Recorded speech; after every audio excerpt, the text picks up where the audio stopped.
Welcome to Digging Deeper Moments, a ministry of Eagles Nest Church. We hope a few minutes from our studies will lead to a better Bible study for you. Our current series is Return, Rebuild, Restore. Today we're going to look at Nehemiah's return. Now many have heard that Nehemiah returned to build and restore walls, but I see that he returned to build and restore something of far greater significance. He came to build and restore a community. I'd like to give a shout out to the Christian Warriors Bible Study for insight into the story of Nehemiah and the teaching of the body of Christ. Now, Nehemiah served in the court of a foreign king. His title was cupbearer, which sounds ceremonial but carried serious weight. He was responsible for tasting everything the king consumed before the king touched it. That's not a soft job. It requires loyalty, composure under pressure, and the ability to read threats in a room full of political actors who would benefit from the king's death. When news reached him that the Jerusalem walls were destroyed and the people living there were in disgrace, Nehemiah wept, fasted, and prayed for days. Then he went to work.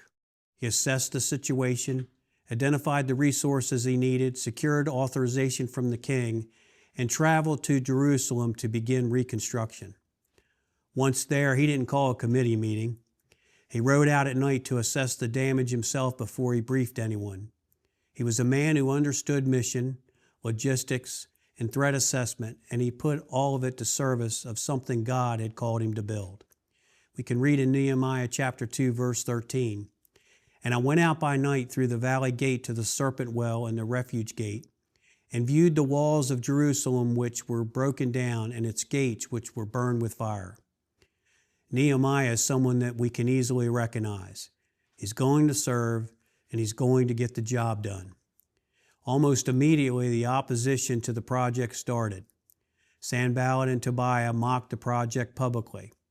And when the work progressed despite the mockery, the opposition moved toward coordinated attack.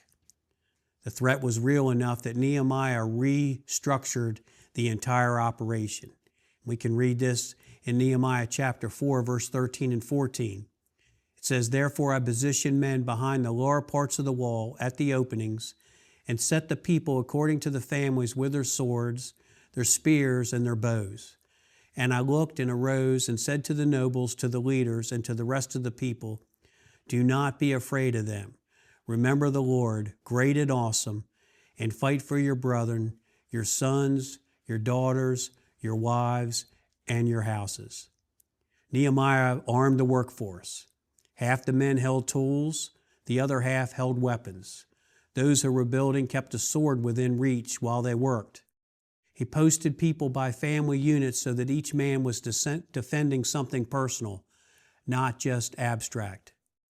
Then Nehemiah further explains in Nehemiah chapter 4, verse 18, "Every one of the builders had his sword girded at his side as he built, and the one who sounded the trumpet was beside me." That image is not incidental. These men were doing sacred work, rebuilding what God had called them to restore, and they did it armed. Nehemiah did not apologize for the weapons. He did not tell the builders to set them aside and trust God without practical preparation. He organized a structure where vigilance and construction existed side by side. This is where a lot of warriors need permission to land. You can be the man in the back row who scans the room and still be fully part of what God is building. Your awareness is not incompatible with worship. Nehemiah shows that these things belong together. You see, we're not just restoring a building, but rather we are restoring a community. Warrior culture and church culture often operate at completely different speeds, and pretending otherwise does not help anyone. For example, in law enforcement, fire, EMS, and the military, communication is direct. Decisions carry immediate consequences. Loyalty is tested under real pressure. You know within seconds whether someone next to you can be trusted because the situation tells you.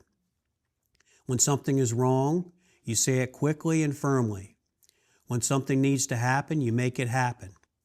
These vocations require these types of people. Now walk that training into a typical Sunday service and the contrast is immediate. Conflict is softened, feelings are central, conversations rarely arrive at a direct conclusion. People who have never experienced a genuine crisis can still hold leadership positions. That's not a criticism. It's just a different world, and the gap is real. Now, Nehemiah felt it from both sides. His own people were discouraged at times, losing confidence. His officials questioned whether the work was even possible. He had enemies on the outside and wavering resolve on the inside. He never pretended that the tension was not there. What he did instead was keep the mission in front of the people. Nehemiah chapter 4, verse 15. And it happened, when our enemies heard that it was known to us and that God had brought their plot to nothing, that all of us returned to the wall, everyone to his work. He did not resolve every relational tension before resuming work. He returned everyone to the mission. That is a model worth holding on to. A man I worked for many years would tell me that any engine that's running makes some noise, and any ship that's moving causes a wake. If those two things are not happening, you're probably not accomplishing anything, and you're certainly not going anywhere. You will never resolve every disagreement, tension, and discomfort in a church setting. Stay on mission and let the relationships form around shared work. Now watch what happens when the restoring of the wall was not the final goal, but rather the restoring of a community was the final goal. We can read in Nehemiah chapter 8, verse 8, "So they read distinctly from the book in the law of God, and they gave the sense and helped them to understand the reading." The people gathered in the public square and asked Ezra to bring out the book of the law. They stood from morning until midday while it was read aloud. Men and women who had just come off months of armed construction stood and listened to Scripture. After the building came the Word. After the vigilance came worship.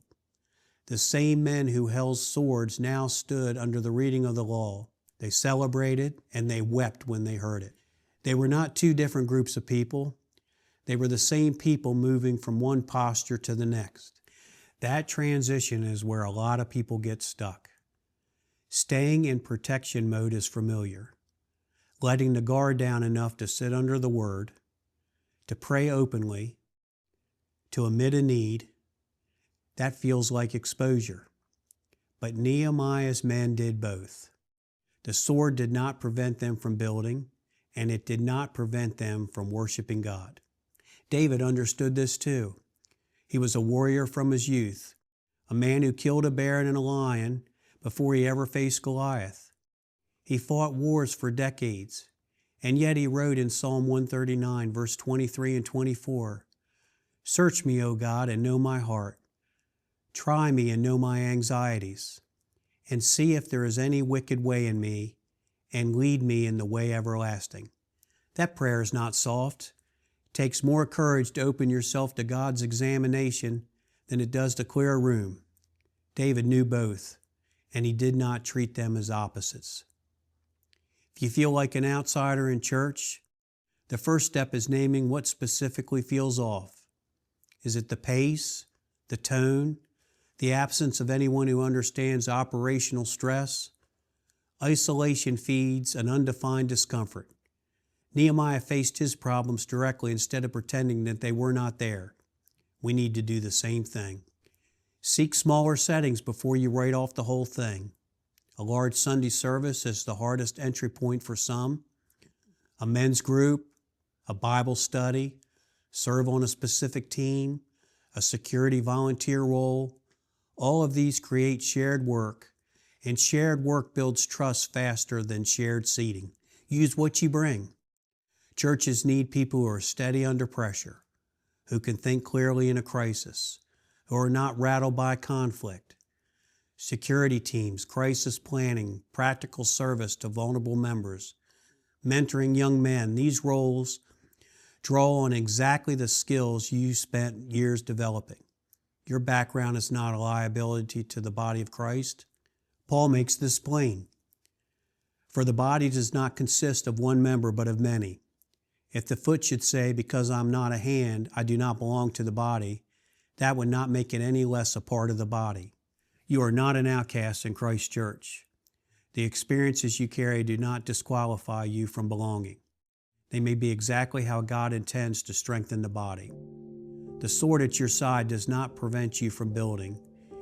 It means you understand what it costs to protect what is truly being built. David knew that, Paul knew that, and Nehemiah certainly knew that. The question is whether you will trust it. Joshua chapter 1 verse 9 says, "Have I not commanded you? Be strong and of good courage. Do not be afraid, nor be dismayed, for the Lord your God is within you wherever you go." That command was not given to a pastor. It was given to a warrior, and it still stands. Again, Nehemiah did not just restore walls, but more importantly, he restored a community. Be who the Lord has called you to be. God bless you.